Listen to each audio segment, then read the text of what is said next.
ډیرو محترمو کتونکو اوریدونکو مسلمانانو ورونو، یو ډیره مهمه موضوع ده چې هغه نن سبا زموږ په معاشره کې ډیره عامه شوې ده، او للاسف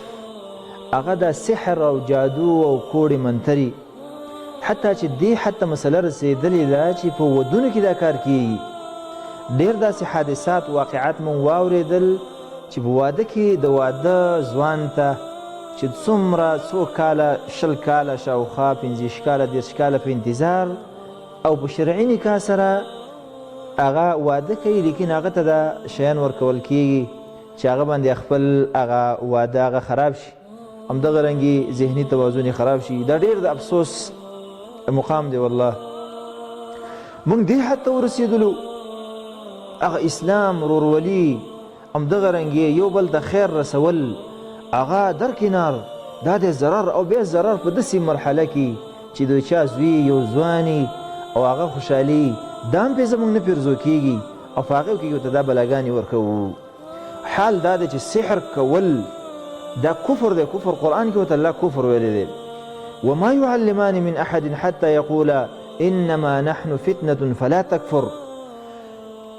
د سلیمان علیه السلام په زمانه کې چې کوم ملایکې راغلي وي د امتحان دپاره، سحر چې به یې ښوده نو دا به یې ورته ویله چې ګوره مونږ امتحان یې فلا تکفر، کفر مه کوئ تاسو.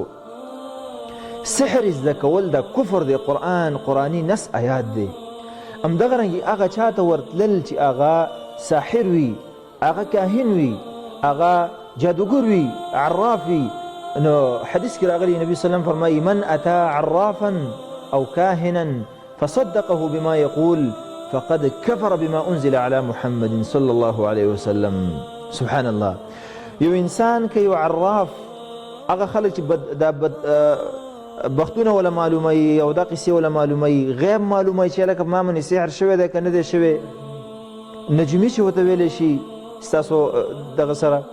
نجومي له چې ورځي، همدغه رنګې دغه ناولو خلکو ته ورځي او د هغه تصدیق کوي، تصدیق چې او دا خبره ستا صحیح ده، ته دا شیان پیژني، نو فقد کفر بما انزل على محمد، یقینا د انسان کفر وکړه په هغه څه باندې چې په نبي صلی الله علیه وسلم باندې نازل شوي دي. په بل روایت کې راغلی دي چې دولت تصدیق وکړو لم تقبل له صلاة 40 لیله او صلاة 40 یوما، د 40 ورځو یا شپو منځونه دایم نه قبلیږي. عزتمندو